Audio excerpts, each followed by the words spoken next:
بسم الله الرحمن الرحيم. الحمد لله رب العالمين، والصلاة والسلام على رسوله الكريم، اما بعد۔ اللہ تبارک و تعالیٰ پر حمد و ثنا اور اس کے نبی کریم صلی اللہ علیہ وسلم پر بے شمار، بے حد، بے عدد درود و سلام کے بعد، محترم ناظرین، امثال القرآن کے نام سے اس سلسلے وار پروگرام کی آج کی اس نشست میں آپ کا استقبال ہے۔ السلام علیکم ورحمۃ اللہ وبرکاتہ۔ ناظرین کرام، قرآن مجید میں جہاں اللہ تبارک و تعالیٰ نے مختلف قسم کی باتوں کی مثال بیان فرمائی، وہی اللہ تبارک و تعالیٰ نے انبیاء کرام میں سے نوح اور لوط علیہ السلام، ان دونوں نبیوں کی جو عورتیں تھیں، بیوی تھیں، ان کی مثال بیان کی۔ اسی طرح فرعون کی بیوی کی بھی مثال بیان کی گئی، یعنی نوح علیہ السلام کی عورت، لوط علیہ السلام کی عورت، یہ دونوں انبیاء کرام میں سے ہیں۔ ان کی عورتوں کی مثال بیان کی گئی، اور اسی طرح فرعون جو کہ ایک سرکش شخص، اس کی عورت اور اس کی بیوی کی بھی مثال بیان کی گئی۔ اور یہ بات اللہ تبارک و تعالی نے سورہ التحریم کی آیت نمبر 10 اور 11 میں کیا ہے بیان فرمایا ہے۔ ارشاد باری تعالی: ضرب الله مثلا للذين كفروا امرأة نوح وامرأة لوط كانتا تحت عبدين من عبادنا صالحين فخانتاهما فلم يغنيا عنهما من الله شيئا وقيل ادخلا النار مع الداخلين وضرب الله مثلا للذين آمنوا امرأة فرعون إذ قالت رب ابن لي عندك بيتا في الجنة ونجني من فرعون وعمله ونجني من القوم الظالمين۔ یہ دو آیتیں ہیں، پہلی آیت اور دوسری آیت، یہ دونوں آیتیں سورہ التحریم آیت نمبر 10 اور 11۔ پہلی آیت میں اللہ تبارک و تعالی نے نوح علیہ السلام کی عورت اور لوط علیہ السلام کی عورت کی مثال بیان فرمائی، اور دوسری آیت میں اللہ تبارک و تعالی نے فرعون کی بیوی کی مثال بیان فرمائی۔ ان دو آیتوں کا مفہوم اس طرح ہے کہ اللہ نے فرمایا: ضرب اللہ مثلا للذین کفروا امرأة نوح وامرأة لوط۔ اللہ تعالیٰ نے کافروں کے لیے نوح اور لوط علیہم السلام کی بیوی کی مثال بیان فرمائی۔ كانتا تحت عبدین من عبادنا صالحین، یہ دونوں عورتیں، یعنی نوح کی عورت اور لوط کی عورت، یہ دونوں عورتیں كانتا تحت عبدین من عبادنا صالحین، میرے دو نیک بندوں کے ماتحت تھیں، یعنی میرے دو نیک بندے نوح اور لوط علیہم السلام، ان کے ماتحت یعنی ان کی زوجیت اور ان کے نکاح میں تھی۔ فخانتاہما، انہوں نے یعنی ان دونوں عورتوں نے خیانت کی۔ فخانتاہما، اپنے شوہروں کی کیا ہے؟ خیانت کی۔ فلم یغنیا عنہما من اللہ شیئا، ان سے اللہ کے کسی عذاب کو ان کے شوہر نہیں روک سکے۔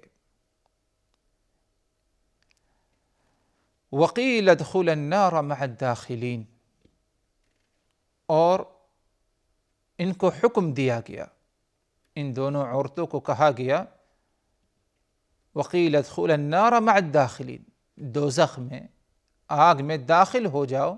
داخل ہونے والوں کے ساتھ۔ اگلی آیت میں اللہ تبارک و تعالی فرماتا ہے وَضَرَبَ اللَّهُ مَثَلًا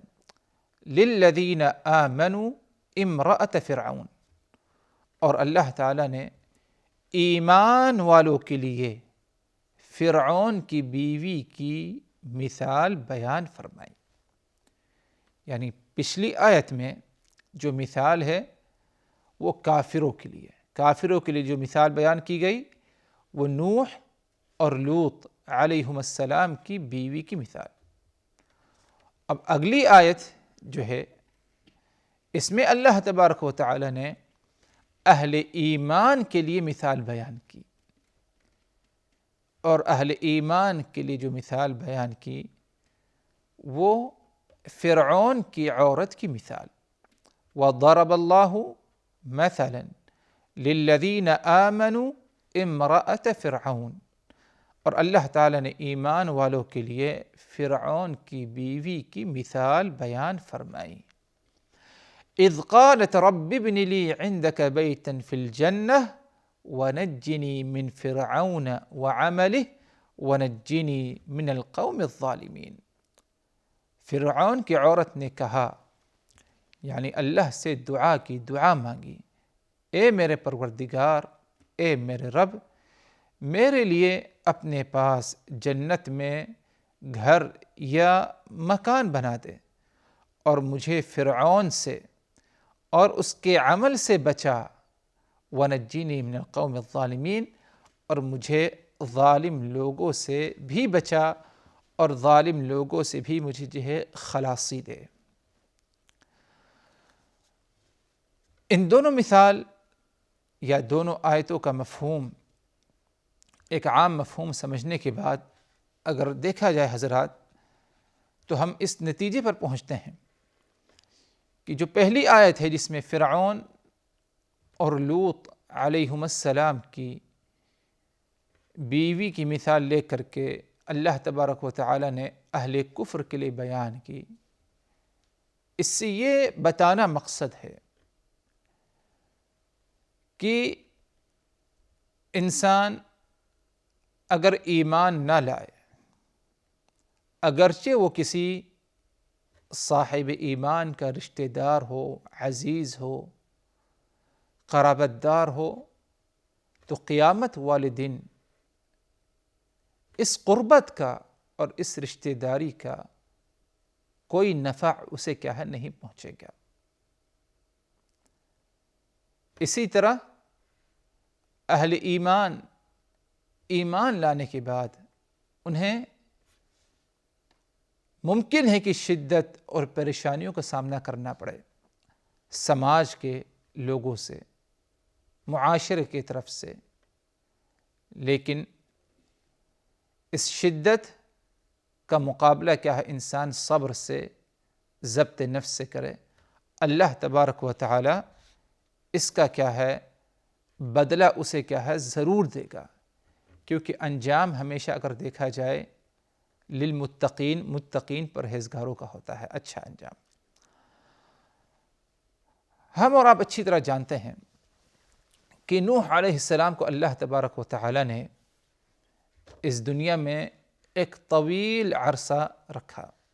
لوط علیہ السلام کو بھی نبوت اور رسالت سے اللہ تبارک و تعالی نے نوازا۔ ان دونوں نبیوں نے رسالت اور نبوت کی جو ذمہ داری تھی،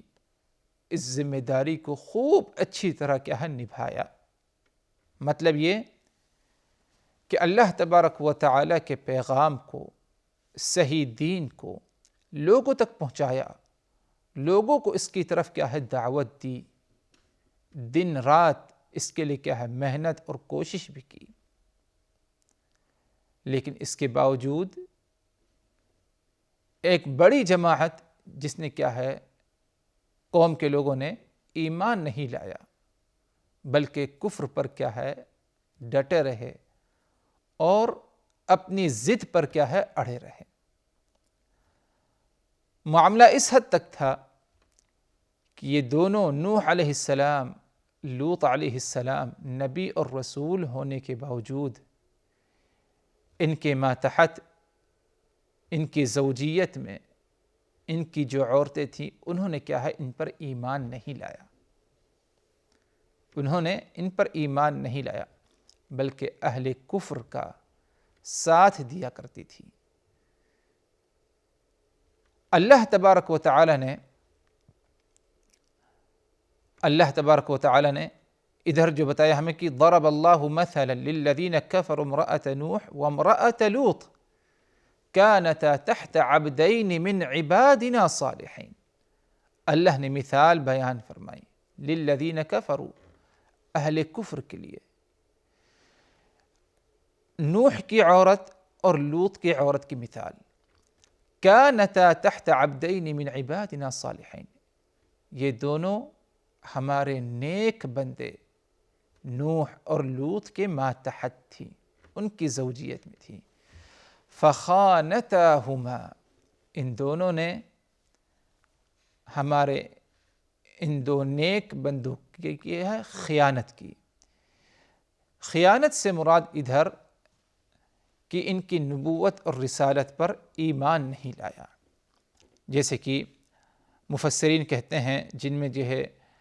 صحابہ کرام کی بھی اور تابعین کی بھی ایک جماعت ہے، عبداللہ ابن عباس وغیرہ ہیں، ان کے کہنے کا مقصد یہ ہے کہ فخانتاہما، انہوں نے خیانت کی۔ خیانت سے مراد بدکاری، زنا نہیں، نعوذ باللہ، بلکہ خیانت سے مراد ادھر یہ ہے کہ انہوں نے اللہ تبارک و تعالی کہ ان دو نبیوں کی باتوں کو نہیں مانا، ان دو نبیوں کی باتوں کو نہیں مانا۔ نوح کی بیوی قوم کا ساتھ دیا کرتی تھی جو کہ کفر کی حالت میں تھے، اور لوط علیہ السلام کی بھی بیوی قوم کا ساتھ دیا کرتی تھی اور انہیں بتایا کرتی تھی کہ لوط کے پاس کون مہمان آ رہا ہے اور کون جو ہے کس قسم کی کیا ہے باتیں اور گفتگو ہوتی ہیں۔ اس ناحیت سے کیا ہے یہ معنی جو ہے خیانت میں کیا ہے ادھر کیا ہے مراد ہے۔ فرمایا اللہ تبارک و تعالی نے آگے فخانتاہما، ان دونوں نے خیانت کی، فلم یغنیا عنہما من اللہ شیئا، ان سے اللہ کے کسی عذاب کو نہ روک سکے۔ یعنی اگرچہ نبی اور رسول کی عورت ہونے کے باوجود اللہ تبارک و تعالی کا عذاب ان کو لاحق ہوا، اور اللہ کے عذاب سے نبی ان کو کیا ہے نہیں بچا سکے۔ وقیل ادخلوا النار مع الداخلین، اور ان دونوں کو حکم دیا گیا کہ داخل ہو جاؤ دوزخ میں داخل ہونے والوں کے ساتھ۔ یعنی جس طرح قوم کے لوگ دوزخ میں جہنم میں داخل کیے گئے، اسی طرح ان کو بھی کیا ہے جہنم میں کیا ہے داخل کر دیا گیا۔ اگرچہ یہ نبی اور رسول کی کیا ہے عورت تھی، اس سے یہ بات ہمیں یہ معلوم ہو رہا ہے، اس میں یہ عبرت اور سبق ہمیں ملتا ہے کہ اگر انسان ایمان نہیں لایا، اگرچہ جو ہے اس کی نسبت، اس کی قرابت کسی ایمان والے کے ساتھ ہو، کسی نبی اور رسول کے ساتھ کیوں نہ ہو، یہ قرابت اور نسبت اسے کیا ہے قیامت والے دن کچھ فائدہ کیا ہے نہیں پہنچائے گی، بلکہ جو کفر کیا اس دنیا میں اور ظالموں کا جو ساتھ دیا، اس کا بدلہ اسے کیا ہے ضرور ملے گا۔ اور یہ چیز، یہ بات صرف نوح اور لوط علیہ السلام اور ان کی بیوی کے ساتھ نہیں، بلکہ قیامت تک آنے تک اگر اس قسم کا کہیں معاملہ پایا گیا تو یہی حکم ان پر بھی کیا ہے لاگو ہے۔ اسی لیے اگر دیکھا جائے تو رسول اللہ صلی اللہ علیہ وسلم اور صحابہ کرام وغیرہ، یعنی رشتہ داری اور قوم کے لوگوں میں سے ایک بڑی تعداد جنہوں نے ایمان نہیں لائی، لیکن کیا یہ نسبت اور جو قرابت نبی سے تھی یا کسی صحابی سے تھی، کیا کچھ کام ان کو قیامت والے دن آیا؟ کچھ کام نہیں آیا۔ نبی پاک صلی اللہ علیہ وسلم کے چچا ہیں آپ صلی اللہ علیہ وسلم کے خیر خواہ تھے اور کفار مکہ مشرکین مکہ آپ کو جو ایذا تکلیف پہنچایا کرتے تھے یا ارادہ کرتے تھے تو ایک آڑ ایک رکاوٹ بنتے تھے، لیکن اس کے باوجود ان کی یہ نیکیاں اور نبی محمد رسول اللہ صلی اللہ علیہ وسلم کے ساتھ قرابت داری نسبت، یہ چیز انہیں کیا ہے اللہ تبارک و تعالیٰ کے عذاب سے، اللہ تبارک و تعالیٰ کی گرفت سے کیا ہے نہیں بچائی۔ اسی طرح صحابہ کرام کا ایک بہت بڑا طبقہ ایسا جنہوں نے اگرچہ ایمان لے آیا لیکن کسی کا بھائی شرک پر رہا، شرک ہی پر اس کا خاتمہ ہو گیا، کسی کی ماں کسی کے والدین شرک ہی پر رہے، اسی پر خاتمہ ہو گیا، لیکن یہ نسبت اور قرابت داری کوئی فائدہ انہیں کیا ہے نہیں پہنچائی مر جانے کے بعد۔ تو جو انسان اس اپنی دنیاوی زندگی میں عمل کرتا ہے اس کو اسی کے مطابق اس کا کیا ہے بدلہ دیا جائے گا۔ کسی کی کوئی نسبت اور قرابت داری کیا ہے کسی کو کچھ فائدہ نہیں پہنچائے گی اللہ تبارک و تعالیٰ کے عذاب سے اور اللہ تبارک و تعالیٰ کے گرفت سے بچنے کے لیے۔ اگلی آیت میں اللہ تبارک و تعالیٰ نے اہل ایمان کے لیے فرعون کی بیوی کی مثال بیان کی، کیونکہ فرعون کی بیوی جو فرعون اور فرعونیوں کے درمیان رہی، اس نے کیا ہے ایمان لے آیا، اور ایمان لانے کے بعد مختلف قسم کی جو ہے مشکلات کا سامنا کرنا پڑا، لیکن اس کے باوجود یہ ڈٹی رہی، قائم رہی صحیح دین پر اور توحید پر، اللہ تبارک و تعالی سے کیا ہے دعا کرتی رہی۔ اور ایک بہترین سبق اس سے کیا ہے شدائد میں صبر کے لیے ہمیں کیا ہے مل رہا ہے کہ مشکل سے مشکل مرحلہ آ جائے ہمیں صبر کو مضبوطی سے کیا ہے تھامے رکھنا ہے، صبر کو کیا ہے ہمیں چھوڑنا یا ترک نہیں کرنا ہے۔ تو یہ اہم سبق ہمیں کیا ہے فرعون کی بیوی کی مثال سے مل رہی ہے۔ البتہ اتنا ضرور ہے کہ اور بھی کچھ باتیں محترم ناظرین رہ جاتی ہیں ان دو آیتوں سے متعلق، بإذن اللہ تعالی اگلی نشست میں اگلی ملاقات میں مزید اور تفصیل اس موضوع پر آپ حضرات کے سامنے کیا ہے رکھی جائیں گی۔ اس وقت تک کے لیے اللہ تبارک و تعالی کی حفاظت میں، وآخر دعوانا ان الحمد للہ رب العالمین، والسلام علیکم ورحمۃ اللہ وبرکاتہ۔